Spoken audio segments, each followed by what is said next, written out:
So good morning. That's the first time I see this room so full in a seminar, and thank you for coming. So I'm very proud to present our speaker today, Professor Elizabeth Barnes. We call her Libby. Libby got her bachelor's degree from the University of Minnesota with a double major in mathematics and physics in 2007. She worked as an undergraduate. She did research in neutrinos. She did research on transport on river networks and also in granular media. She moved to the University of Washington in Seattle in one of the best atmospheric sciences department, where she did her PhD and finished in 2012. She did 1 year postdoc at the Lamont Doherty Laboratory at the University of Columbia, and then she started 2013 as an assistant professor in the Department of Atmospheric Sciences at Colorado State University. So Libby has done an incredible and very influential amount of work already in the 3 years since her PhD. Her area is large-scale atmospheric dynamics. One paper that she published in 2013 in the Geophysical Research Letters made her famous. She hit the news, Science, Washington Post, and everywhere. That was on disputing some connections between the Arctic amplification and extreme weathers in the Midwest.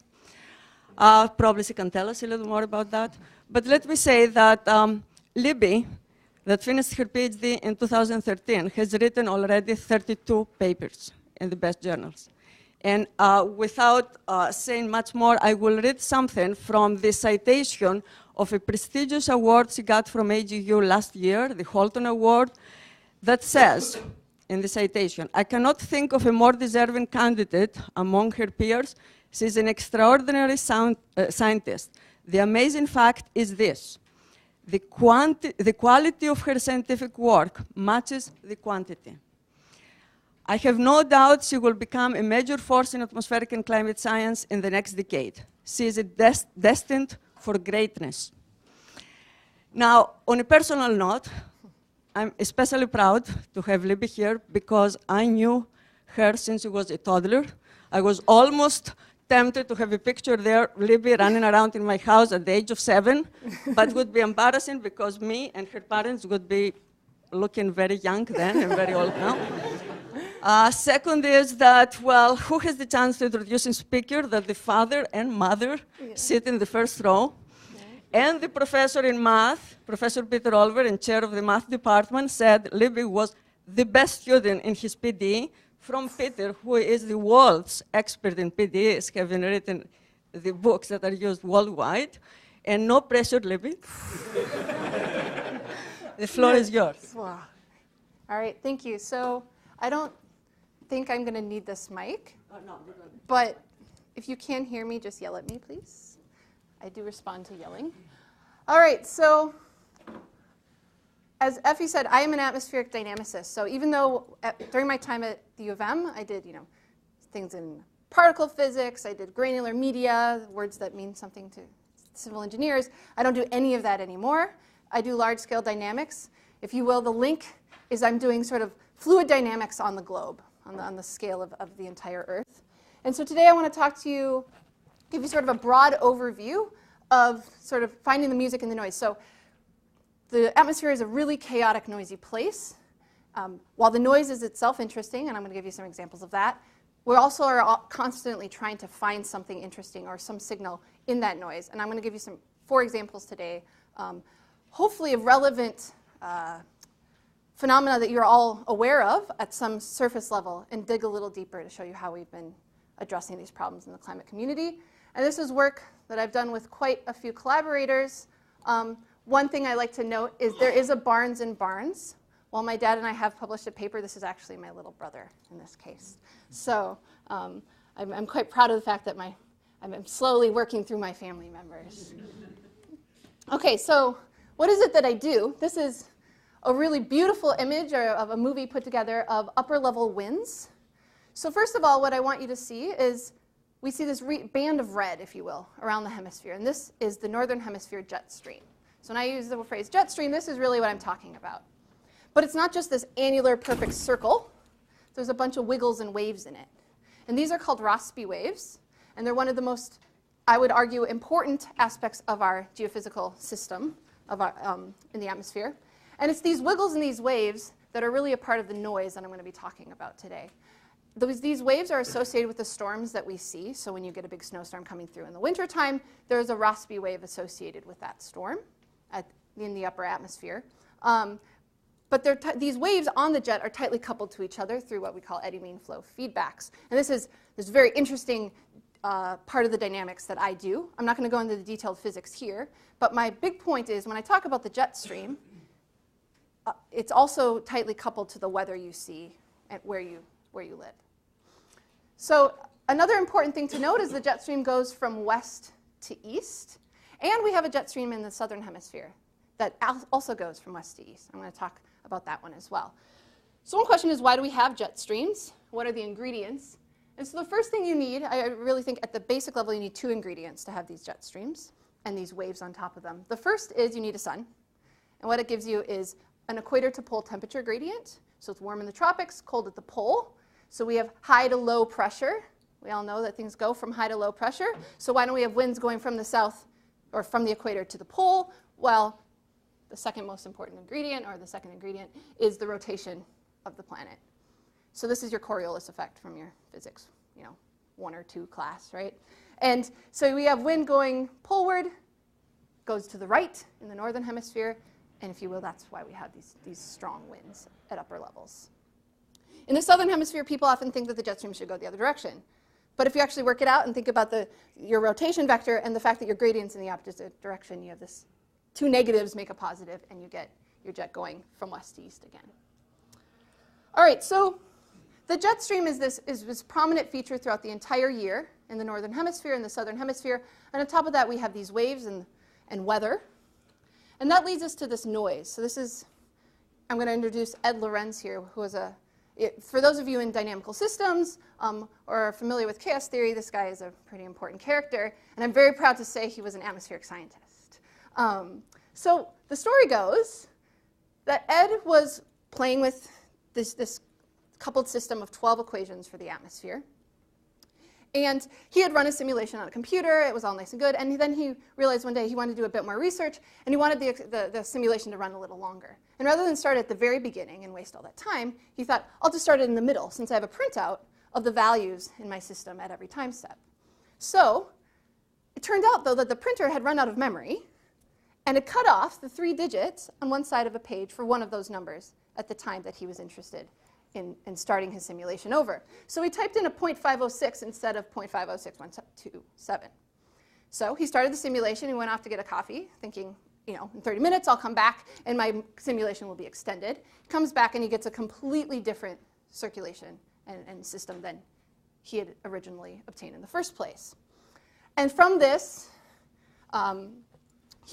chaos here, let's first define that, is the idea when the present determines the future, but the approximate present does not approximately determine the future. I just think this is awesome. That is so cool, right? What does this mean? Well, he writes a paper in the Journal of Atmospheric Science and called Deterministic Nonperiodic Flow. And don't read the abstract in full, but the thing I want to point out is in yellow here. He points out the feasibility of very long-range weather prediction is examined in light of these results.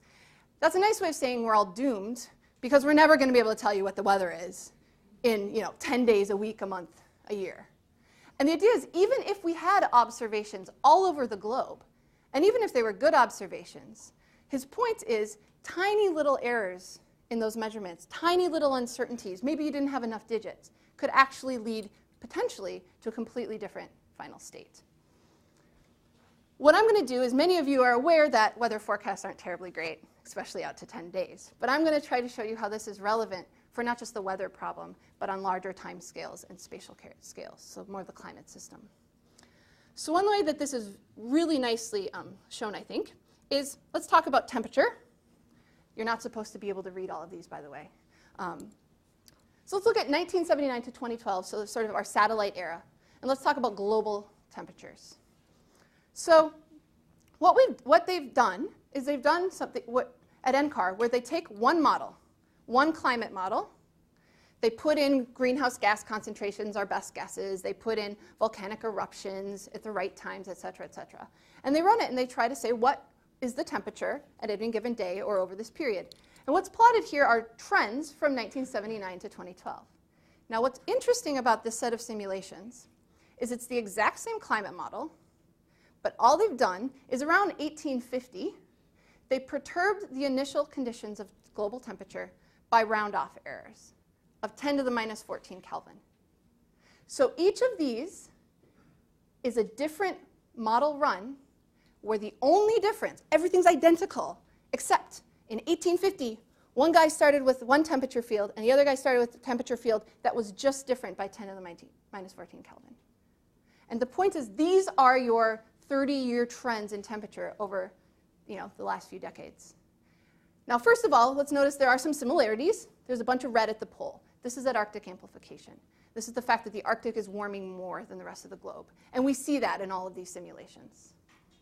But you can go and start cherry picking and choose, say, Ensemble 6. Let's all go in Minneapolis, where we are right now. If we were living in this world, we would have seen quite a bit of warming over the last few decades. But if we were living in this world, it's been cooling. All right?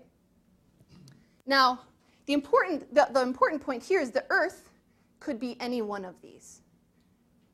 That's even if we had, if you will, the perfect model. Now, of course, models are not perfect. I'm happy to talk about that for a long period of time. But the point is, even if the model were perfect, we could be any of these. And finally, you can't really make out the details, but this is actually what we've observed down here. And it doesn't look terribly different than any one of these. So part of the problem with thinking about present-day trends and future trends is we have uncertainties in what are greenhouse gases doing, when are we going to have other major eruptions, what else is going on in the world, are we even good at simulating the ocean and the atmosphere, can we even do it? But on top of all of that, even if we were doing okay, this noise, this chaos in our system could give us very different trends. Now we can also look into the future. So that was the present day. We can look into the future, and they've done the same thing with the same model. And so what this is showing is this is an average in future temperature trends over North America, an average over all those ensembles, or all those members. And the idea is when you average them together, you're going to get rid of that noise. You're going to end up with the forced signal, potentially in this case due to increasing greenhouse gases. But this plot is of the warmest of those simulations, and this plot is of the coolest. Again, showing that even consistent with greenhouse gas increases, you could have warming in this region or cooling, and they're all well within what we call natural variability, internal variability. This is shown really nicely in these temperature trends at different locations. I like to focus on Seattle mainly because I live there. And if you take a time series from this guy, you see warming that looks like quite a signal of greenhouse gas increases. But just equally as, if you will, likely, is this blue line, where there is no temperature change in the future in the simulation. Now, as we go to higher and higher spatial scales, you start averaging this noise out. So when we get to the globe here, you can see the coolest and the warmest of these members show almost identical trends. And this is an idea, again, that we all know if you take a bunch of samples and you start averaging things together, noise gets canceled out and we get our signal. But at the local scale, this is, as you can imagine, a really big problem if we're trying to say what's going to happen in Seattle over the next 50 years. So one of the big points I like to make is the average over all of these simulations gives the forced response. The forced response, say, due to increasing greenhouse gases. But the real world isn't going to be that picture. The real world's not going to be this average. The real world's going to be one of those many postage stamps I showed you. Now, there is some hope. Quickly, I'll talk to you about some work we recently published where we looked at that spread, that uncertainty in future trends. Let me go back here. You may have noticed that Seattle has the biggest wiggles in the black line. And it's also one of the most uncertain in the trends. Whereas, say, this region, Mexico or the globe, has the smaller wiggles, and you have less uncertainty in the trends.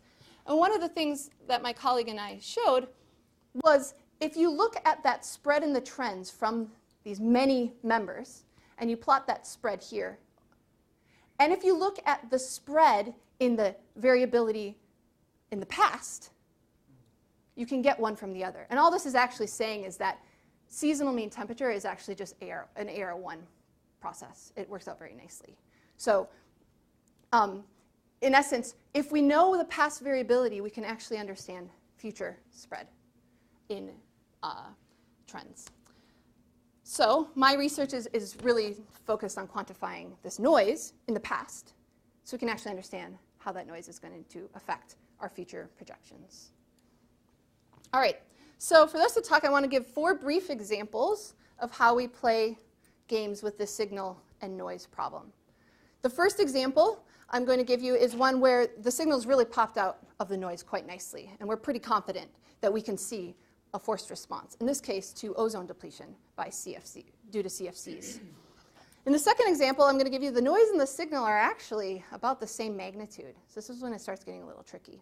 The third example, I'm going to argue that there isn't really much of a signal at all. It's just noise. And the fourth, I'm going to try to convince you that sometimes the noise is the fun part in the first place. All right? So the first is the ozone hole.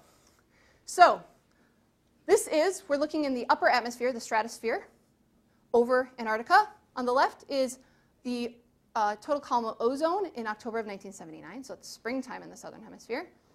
And on the right is just this last October. And this is ozone depletion due to anthropogenic activity. So CFCs causing bromine chemical reactions in the stratosphere and causing ozone to deplete. If you look at a time series, there's good news. This is a good news story. Because we actually did something about it, Montreal Protocol, the blue line here is actual observations. The red is what our models would predict is happening to ozone. And what we see is we've potentially actually hit our dip, the lowest ozone we'll ever get, and we're actually recovering that ozone hole. And it should recover, we approximate, by like 2050 or so, which is great. So one thing you may not know is there isn't really an ozone hole in the Arctic. It's a tiny blip, but we don't have that here in the northern hemisphere. And one of the questions is, why is that? So if you look at a map of the Earth, there's really one thing that distinguishes the two hemispheres, right? I already told you the jet streams go in the same direction, et cetera, et cetera. And that is what? Land, right? OK, so in the northern hemisphere, it's approximately 70% land. In the southern hemisphere, it's approximately 30% land. What that means is, in the southern hemisphere, we actually have a jet stream that's almost perfectly zonal. So it goes around a latitude circle, because there isn't, if you will, land getting in the way. Now, yes, the land's at the surface, but it turns out topography can be very important for these storms and how they develop and where they travel.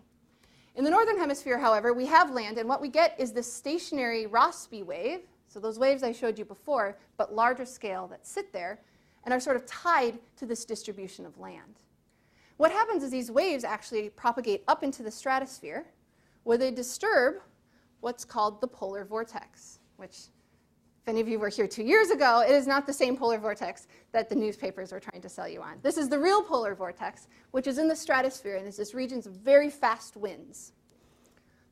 Now, both hemispheres have a polar vortex in winter. So that's not the problem. The problem is these waves, due to land, go up and disturb that vortex in the northern hemisphere. And here's a picture of what this looks like. So this is in 2009. Here's your polar vortex. This is a plot of vorticity, by the way, about 12.5 miles up into the atmosphere. These waves come through, these big, large-scale waves, in this case, wave 2, comes up, splits this vortex in two, and it completely splits apart. Now, why is this important for the ozone hole? Well, it turns out for an ozone hole to form, you need very, very, very cold temperatures. And the only way to get that is throughout the winter time, this polar vortex keeping everything, if you will, confined within this tight bounds. You get very cold temperatures. These very cold clouds are able to form where the reactions for ozone depletion occur. In the northern hemisphere, because of land, we have these waves that disrupt the vortex constantly throughout the winter time. And so it never really gets cold enough to make an ozone hole. So what does all this mean? I'm going to bring this back to our jet stream here. So ozone depletion causes cooling in the stratosphere, because really what it does is it absorbs and reflects UV, right? So if we have less of it, it doesn't warm as much. What I'm going to tell you, and you're going to have to take this, if you will, take my word for it, is from our basic building blocks of atmospheric dynamics, we expect this cooling to make the jet stream shift towards the pole. So we expect storms, on average, to actually move poleward. Okay? So one way to test this and see if this makes sense in the real world is first to start with some models. And so what we use is this group of models called CMIP5. Atmospheric scientists love their acronyms. I don't know about engineers, but they're everywhere. And this is called the Coupled Model Intercomparison Project, Phase 5. So yes, there have been multiple phases before. And what it is about, in this case, about 40 different groups all over the world all work really hard for about 6 years to come up with the best climate model they possibly can. And then everybody agrees on what kind of CO2 they're going to force their model with. And everybody puts the same approximate forcing in and runs the same simulations. And then everybody spends the next 7 years comparing the results. Okay?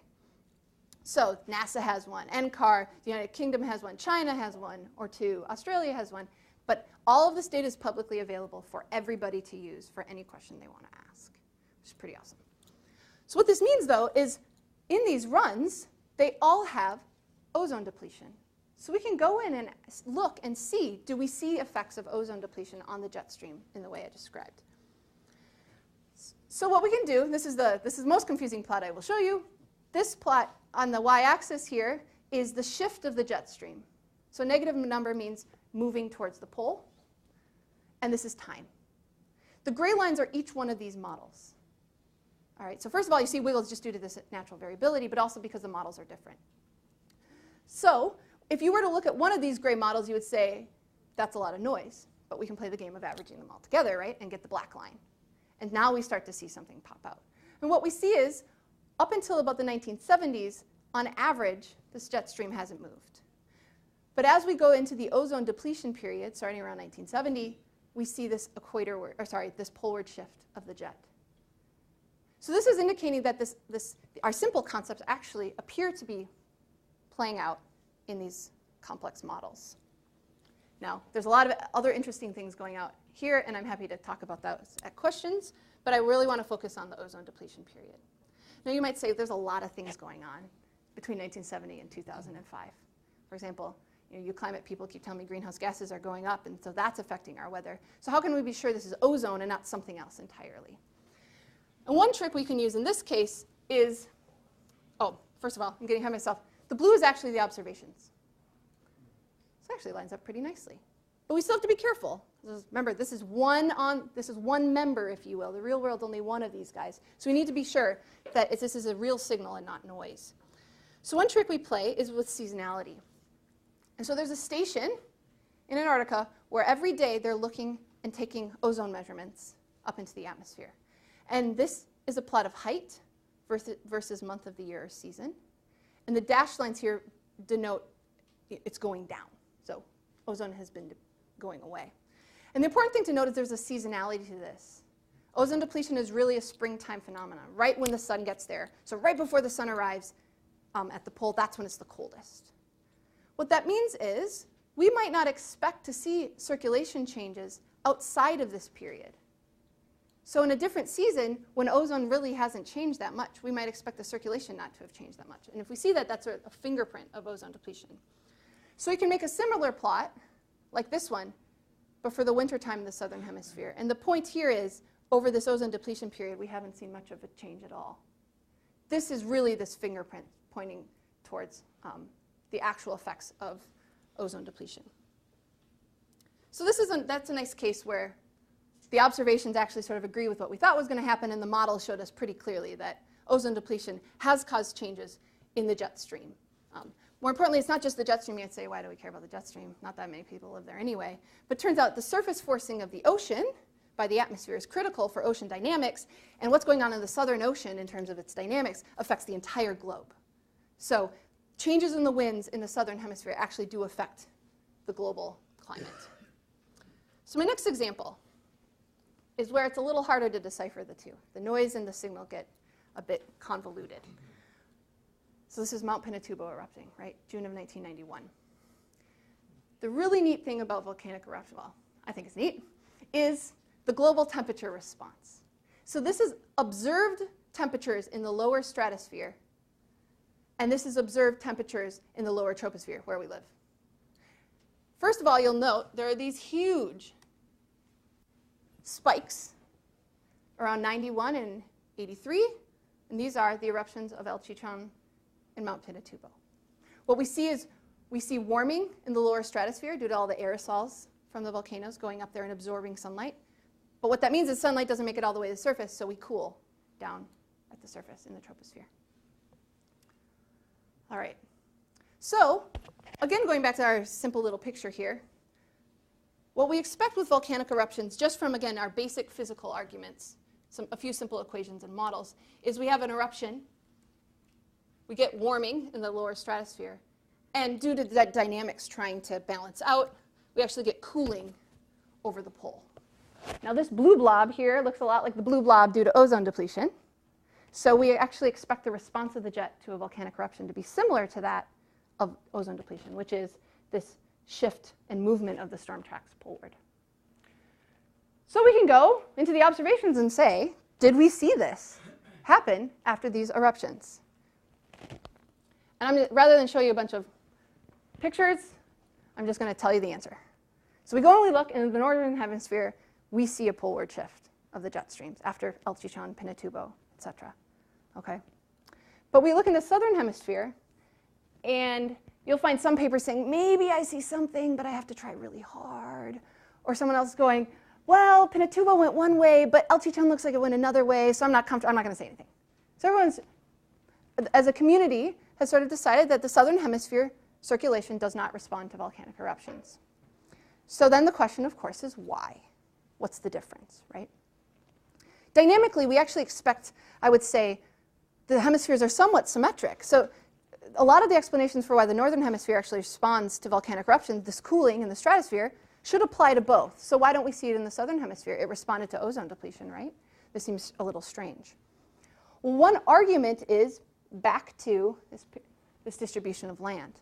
The fact that the vortex in the southern hemisphere is undisturbed makes it very strong. So one argument has been, if you will, it's harder to poke. So a volcano goes off. The northern hemisphere vortex isn't nearly so strong. It's able to wobble around and respond, but the southern hemisphere isn't.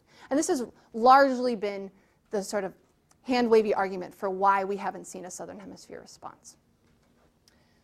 I'm going to give a slightly, what I would term easier explanation for what's going on, and that's the noise is getting in the way. And this is work that me and my colleagues have really done the last, I'd say, 6 months. So this is sort of new. We're still talking about it. But it's been published in JRL and Journal of Climate.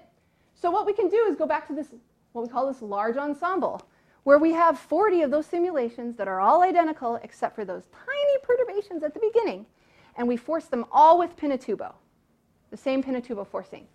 The first thing to note is if Pinatubo definitely made the circulation change and the winds change, all of these would look the same, right? Our signal would just dominate that noise.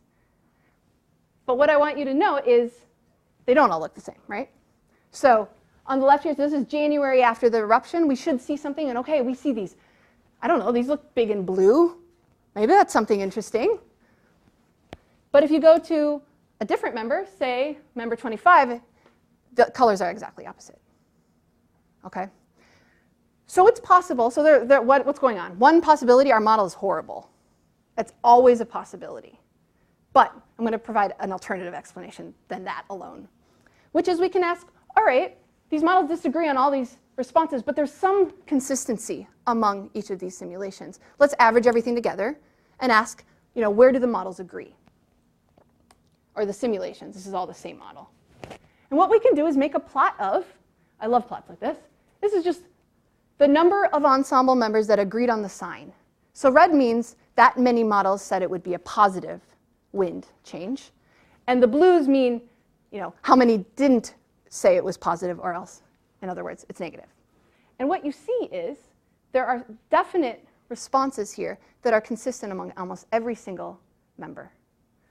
And this is looking at the wind. I've drawn in gray my fake little jet. And so reds on the poleward flank here mean a poleward shift of the jet stream. So winds are increasing here, decreasing here. That's this shift towards the pole. And one of the big points of this plot is that, yeah, we see something going on in the northern hemisphere, but more importantly, we see something going on in the southern hemisphere. So this argument about the vortex being too strong, I don't think holds. So then you say, then what's going on? What's, again, is our model just wrong? Because the observations did not do this, right? And what we're starting to say is we're going to blame El Nino. So El Nino is this warming of the tropical Pacific Ocean. La Nina, it's sort of opposite, is cooling. But it turns out that these patterns affect the jet stream in the southern hemisphere. More importantly, when you're in an El Nino, the jet stream is pushed towards the equator, which is the opposite direction that I said volcanoes are going to affect the jet. Okay, so far so good. What's really interesting is Pinatubo happened here, and the red means El Nino, and the blue means La Nina. So we were in a good, strong El Nino when Pinatubo erupted. And we're arguing that this canceled out this response of the jet stream. You might say, all right, that could be possible. But what about the other eruptions? Well, the other two big eruptions that we really have good observations for are El Chichon and Agong. And if you look, as luck would have it, both of those occurred right before an El Nino. So even using observations and using 3 different eruptions and averaging them together, you would be very confident that the southern hemisphere does not respond to the volcanic eruptions. However, our model would suggest otherwise, and we're saying that this just happened to some really unlucky timing as a possible explanation. So this is one of those cases where this noise and the forcing are really of similar magnitudes, and we are starting to have to play detective, if you will, to figure out how the Earth actually responds. Okay, so my next example is where I'm going to argue that the noise dominates the signal. This is based on some work that Effie mentioned that I did in a GRL article in 2013, but I've done quite a bit of more work, and we're still working on this in my group, my research group, on this problem. And the idea is the Arctic is warming. Okay, that's a fact. And it is warming faster than the rest of the globe. And this phrase is Arctic amplification. Reasons for this, I can go into details about that, but one of the reasons people think is because of sea ice loss provides a positive feedback that drives more and more warming as the ice melts. So here's some pretty pictures from NASA. This is the state of sea ice November to January 1980, and this is 2012 when we had some of the largest sea ice loss that we've observed. So sea ice is going away. All right. Now what does this have to do with what I'm talking to you about? Well, if you've been reading the news the past few years, you will find that according to the press, Arctic warming is altering weather patterns. Rapidly warming Arctic leads to deadly extreme weather events. Okay, so scientists are linking changes in sea ice loss to changes in our jet stream, right? There's actually a paper that came out suggesting that maybe Superstorm Sandy had something to do with sea ice loss. And this is a slide I borrowed from my colleague from the UK. But just to show you, it's not just the United States press and journalism and popular opinion. It's there as well, right? So one question is this idea of public belief. Because this has been actually, from the climate community, we're in the news a lot now. And it's not just about climate change. This is about what's happening right now. So this has become a very big topic. And so one study that was published in 2013 was where they went out and actually interviewed 1,500 New Hampshire residents, just not climate scientists, not professors, just average people, and said if the Arctic region becomes warmer in the future, do you think it will have major, minor, or no effects on the weather where you live? And so what I like to do now is take a poll here. So everyone, my rule is I have to stand up here and talk, so you all have to give an answer, okay? So you get to choose one of these 3. I'm just curious. So raise your hand if you think major effects. All right, got a corner of the room, good. Okay, how about minor effects? And no effects? All right, I got 2. 3, okay, great. So if you look, we'll see how you guys compare. If you look at major effects, 60% of the people they polled said it would have major effects on the weather where they lived, which is sort of opposite of what happened here. This is interesting. Okay. What'd you say? You didn't give us the option of don't know. Don't know. Ah, yeah, fair. Good. True. All right, good. That's the best answer. I like it.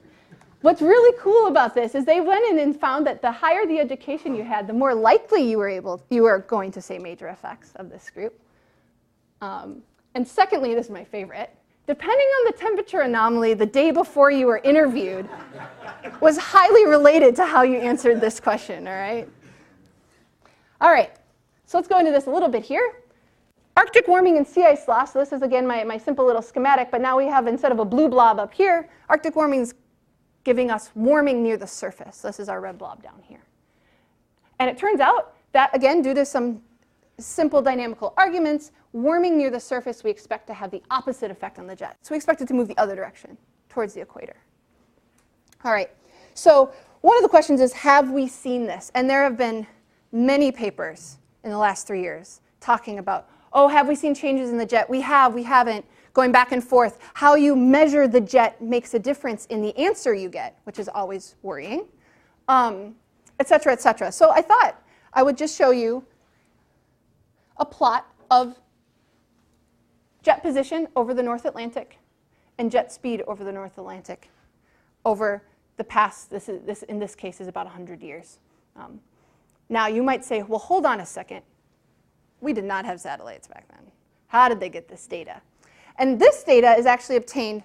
What they've done is they've taken ship records of all the ships that were traversing, taking sea surface temperature measurements, for example, wind speeds, et cetera, put it into a model, and tried to simulate our best guess of what the atmosphere looked like. Now, over the North Atlantic, there have been a lot of ships over the past 100 years. We have very good data. If I were to show you this plot, though, for the southern hemisphere, I wouldn't trust it at all. Okay? So this data, and you see this gray shading, that shading is our uncertainty due to slightly different changes in measurements could give you a different circulation. My big point about these plots is when you look at this, you see a lot of wiggles. You don't see a clear trend. More importantly, sea ice loss has really only been big over the last 10 to 15 years. And so what a lot of studies do is they go in and they zoom in on the last 10 to 15 years, and they start doing correlations. And yes, we've actually seen the jet shift south a little bit over the last 10 to 15 years. I have no problem with that. I see it too. But when you zoom out, you see that that's very possibly due to the low frequency fluctuations we expect due to ocean-atmosphere coupling, and the ocean is a very slow decadal time scale. So, and we must always put these short-term trends into context if we're going to start doing attribution to, say, some external forcing or changes in sea ice. Furthermore, just as another wiggly plot, this is another way of measuring the jet stream, which is more measuring those wiggles, those waves, those Rossby waves, which are associated with blocking patterns. Blocking is typically what's driving huge snowstorms that you get in Minnesota in the wintertime that last for a day or two, or in the summer when you get a heat wave. Those are associated with these blocking patterns. And there's been a lot of arguments saying sea ice loss is causing more blocking and thus extreme weather of all shapes and sizes. And again, if you look back, each of these colors is a different way of measuring blocking, first of all, which is concerning that they're so different. All legitimate ways, by the way, and agreed upon and used in the literature. But also these wiggles, I would argue, don't appear exceptionally different over the past 10 to 15 years than over the past 50. Okay, so to start wrapping up, I'm going to do one final little thing, which is that last story about the Arctic is more about how I think if there is a signal, it's very small. The noise that we have in our atmosphere is huge. But lastly, I'm going to talk a little bit about some interesting noise itself. All right, and this is work I did in the last year with my colleague at CSU, Dave Thompson. So sadly, I'm going to have to define a quantity here. So this is eddy kinetic energy. So the primes here can denote deviations in time. But in this case, this is one of the awesome things about working on a sphere is you can actually define deviations from the zonal average because you actually have continuity around the circle. So that's typically how we define these. These primes mean deviations from that zonal mean. So it's a measure of the wiggles, where U is your east-west wind and V is your north-south wind. What you can do is take this field over the southern hemisphere, and you can calculate its first principal component.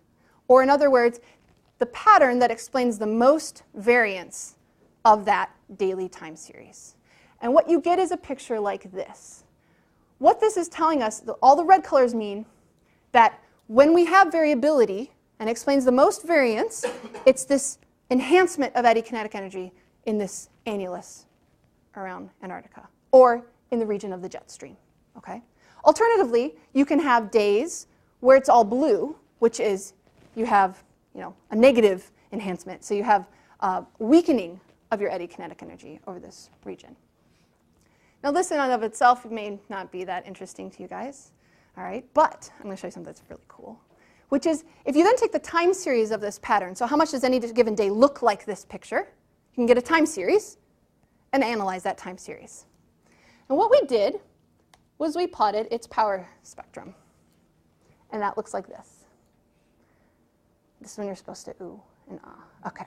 I don't know about you guys, but in my field, nothing ever has a peak. It's all red noise. It's very boring, okay? And what's amazing is there's a peak here at about 25 days, implying some sort of periodicity in this pattern. This is crazy, okay? You might say, I don't really care about eddy kinetic energy anyway. All right, but you might care about precipitation. You can do the same thing with this pattern that's associated with precipitation, and you get this plot here. Now, I haven't told you what error interim is, but it's taking all these observations, putting them into a model, assimilating that model, so it's actually model data. You might say, well, even though it's based on satellite obs on land, obs on ships, etc. But you might say that makes me nervous. Fair, that's fine. The red curve here is precipitation measured directly from answer E, which is a satellite product. Okay?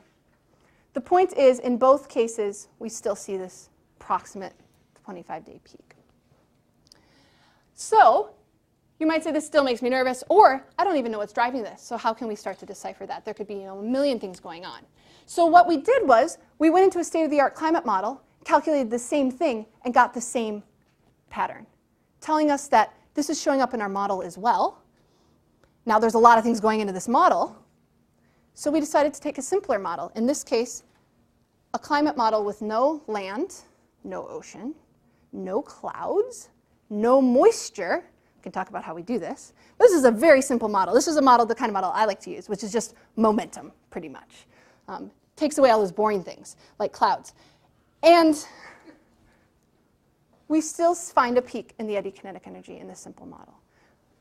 It's not as pretty as this one, don't get me wrong, but something's still there, implying this might actually be something, if you will, basic, a basic part of our circulation.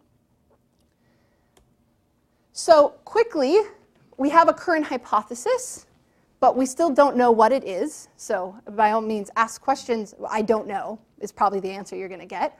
But this pattern, we think, is associated with a two-way feedback between a buildup of potential energy, so that north-south temperature gradient, and these waves or eddies that go through and try to mix it away, where they extract their energy from. And using a relatively simple two-equation model, where we relate the change in time of these eddy fluxes of heat to this, what we call baroclinicity, or north-south temperature gradient, and stochastic weather noise, and then an equation for the time evolution of that north-south temperature gradient relating to those eddy fluxes of heat. And then this is your, if you will, your sort of damping dissipation. And you plug in the values for alpha and beta and tau that we see in the observations, we get this dashed red curve, which also shows a peak around 25 days. So the idea is we may have this buildup of this north-south temperature gradient, storms come through and wipe it away, and then it builds up again and wipes it away.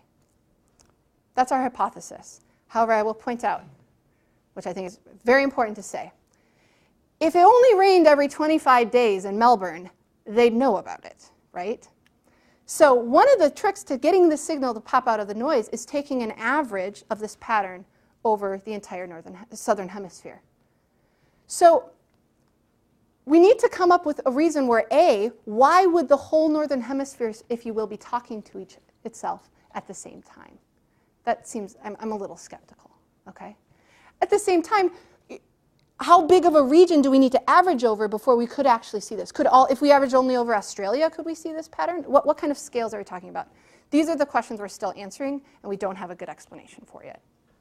All right, so to wrap up, now that I've given this talk, I want to be very clear, I am not what they call a climate skeptic. All right, so there's no question in my mind that the surface temperature of the globe is rising due to anthropogenic CO2, okay? And in terms of the atmosphere, due to, say, CO2 or volcanic eruptions or ozone depletion, we can work towards understanding the forced response, so the basic physics of our system with using model simulations, averaging things together, et cetera, et cetera. However, due to this very chaotic nature of our system and the fact that we could have trajectories going in all different directions, it is unlikely we're ever going to be able to predict the future state in any region or local area on any given day, month, year, et cetera. This goes for looking in the past, but also, more importantly, looking into the future. And this isn't just weather. This isn't the next 10-day forecast. This is the next 50 years. So really, what I can say is, from all of this work, all I can really tell you to do is plan for uncertainty. Now, there are lots of groups out there that have these big climate models with all these data. And as an engineer, you might want to know, what's the stream flow going to be in my river? How much is it going to rain in the future, et cetera, et cetera. And what they'll do is they do something called downscaling, where they take this model data from these big grids and they try and make it more local for the region or the basin you're interested in. And I guess my warning here isn't that that's not useful. That's very useful. But if you're actually trying to know what's going to happen in the future, the variability going into that downscaling is still large because it's coming from these climate simulations that I've just showed you themselves have this huge spread. And that spread could be due to our uncertainty in what people are going to do in the future. Are we going to stop, our CO2 emissions? Are we going to curb them? Are they going to keep going up? What's going to happen to the population? Are our models any good? There's all that uncertainty. But even if we dealt with that, there's still this inherent chaotic uncertainty that I don't think is ever going away. And it's something that needs to be considered, whether you're looking at the large or the small scale. Okay, thank you.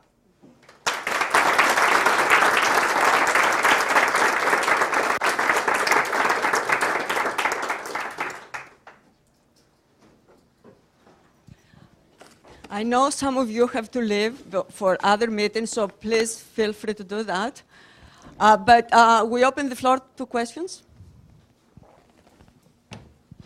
Oh, sorry. I was fascinated by your statement early on with the chaos. Yeah. So that's really an error in the initial condition, right? I mean, is there any way you can quantify, because that grows with time? Yep.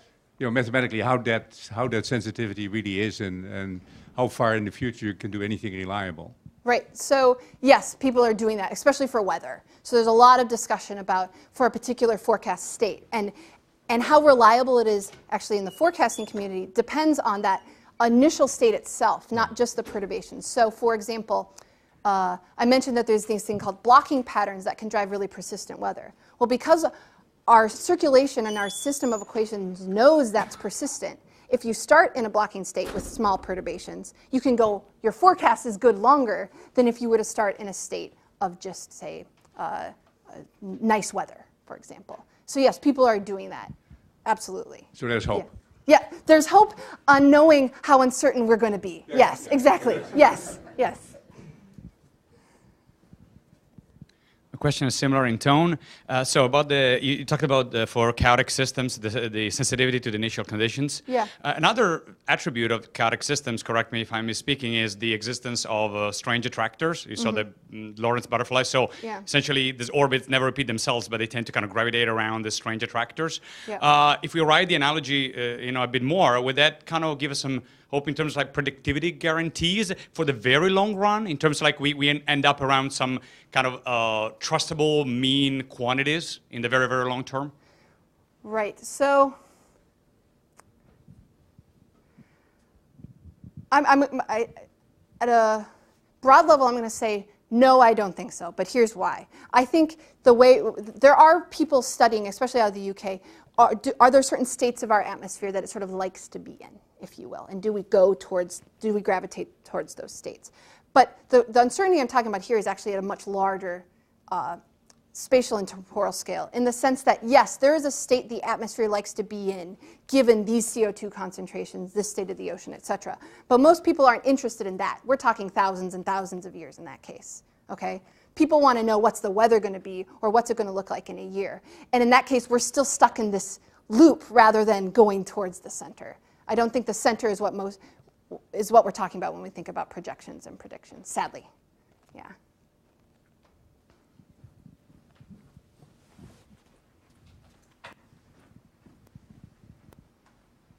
I just was curious with the 25-day peak, is Yeah. there anything, lunar related, like you think of tides and how it might affect oceans? Is there anything Right. with that periodicity associated? Right. So I'm pretty confident the answer is no. People have looked for a long time in trying to relate, say, precipitation to the lunar cycle, et cetera. But in this case, I would say no. If for no other reason, then it shows up in our models. And our models don't have lunar tides coming in, especially the simple model that doesn't have an ocean at all, for example. Yeah. But no, it's the first thought, right? And actually, if you go back in the literature and look at papers, they'll start, here and there, you'll hear talk about a 25-day cycle, and they'll attribute it to, say, the lunar cycle. And so we're thinking maybe it's actually this. Maybe. Yeah. Can you go back to your slide with the jet stream position by latitude? It was. Yeah.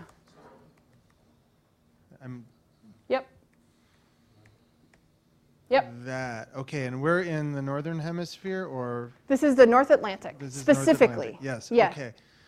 So I guess I have a couple questions. Okay. So North Atlantic, so specifically we're over the ocean. Did you look at this over land masses? Right. So the answer is yes, we have.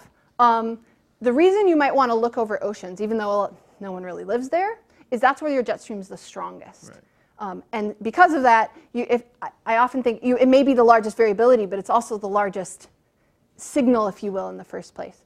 Now I've done this plot, if you will, over the over North America, and it's going to look relatively similar. The one place that there may be something going on is over Asia at very high latitudes, right near that ice edge, where it's not surprising then that you have this very close proximity to changes in ice and changes in the winds in this location. But when we're talking about this mid-latitude jet stream that typically carries the storms that has been hypothesized to be getting more extreme, it looks like this. Yeah. And then, Yeah. and you may have done this in your paper, but and I may have missed it in your presentation. But because, are you looking for a linear trend? Is that what you're looking for, a linear trend? But the area that's implied by the latitude changes wouldn't have a linear relationship because it's spherical, right? So the jet stream is essentially longer at the lower latitudes than at higher latitudes. Are you accounting for that? Yes, all that is accounted for. Okay. Yes. So often what we'll do is we'll take an average over a longitude, over a sector, and you end up getting rid of that issue, if you will, in terms of length. So that is considered. Okay. Yeah.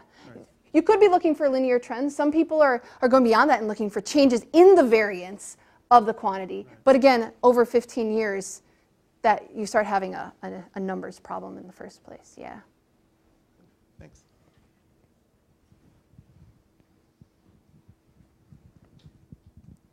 I found it interesting that you saw a correlation between latitude and ozone depletion, but not with the warming associated with, say, Mount Pinatubo. But Right. with Mount Pinatubo, you also had drastic relative ozone depletion. So was that ozone depletion an anomaly in the other correlation?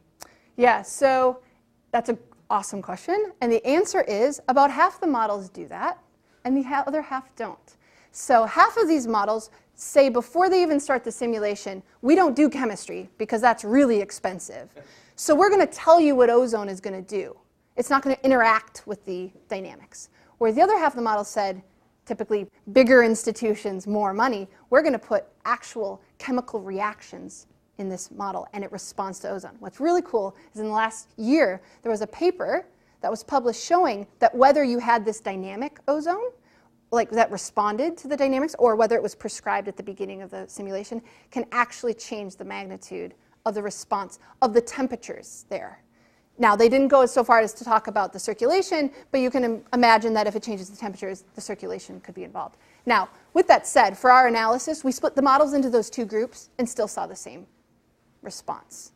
So I don't think that's doing everything here, but it's certainly a potential, avenue to investigate. Yeah.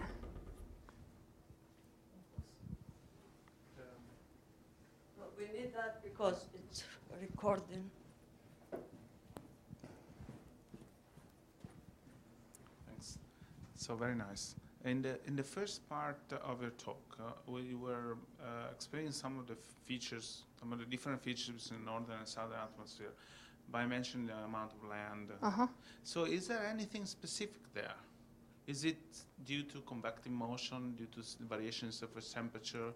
What is the effect of land specifically on the circulation? So typically, the way our storm tracks, which is related to the jet stream, as I said, the storm tracks are significantly stronger over the oceans than over land, and that is largely due to the surface friction. That's a big player in how these storms grow and develop, and that the surface friction over the ocean is actually quite low. And so you actually end up getting these stronger storms. The other important part, though, is, for example, topography itself. So not just the land versus water, but actually the fact that land sticks up into the atmosphere. So, for example, there's a really nice paper where it's called The Ingredients of the North Atlantic Jet. And what they do is they take a model and they start putting in polygons of land to simulate, say, North America is an upside-down triangle, Europe is a rectangle, right? And they show how you add these different pieces and you start to get this North Atlantic jet stream forming. And one of the most important pieces they found was when you put in the Rocky Mountains. The winds actually sort of, if you will, catapult off of them. And it gives you, instead of a jet stream that looks like that over the ocean, it does this. And so there are multiple factors of land itself that are giving us these differences in the winds. It's more a complex terrain effect rather than a convective motion due to the change of temperature. At these latitudes, yes. Convection tends to be more important as you move towards the equator. But at these latitudes, that's not the dominant role. Yeah. So I'll make a point here. So the idea that all models predict wrong, but the average is correct, always bothered me, the so-called super ensembles. And it reminds me the wisdom of the crowds. That is the known effect that you put 30 people in a room that have nothing to do with finances or investment, and they do better strategy than the expert. So, okay, it's an issue to wonder. But can I interpret your final message, which is expect more uncertainty, as also expect more variability, something that we have witnessed already?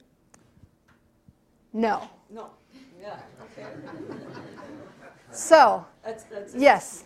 So, yeah. So, the variability question starts to be very specific to what you're interested in. So my PhD work was actually answering that question.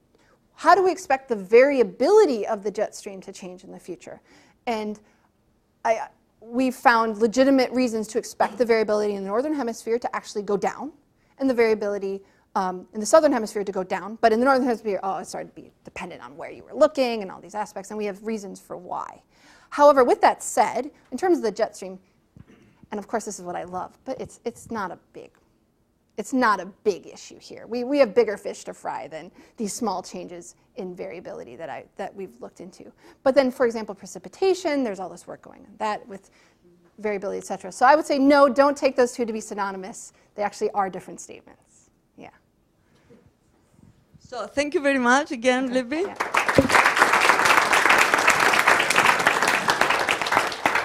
And I want to say that in the next hour, if you would like to talk to her, she will be around, so please stick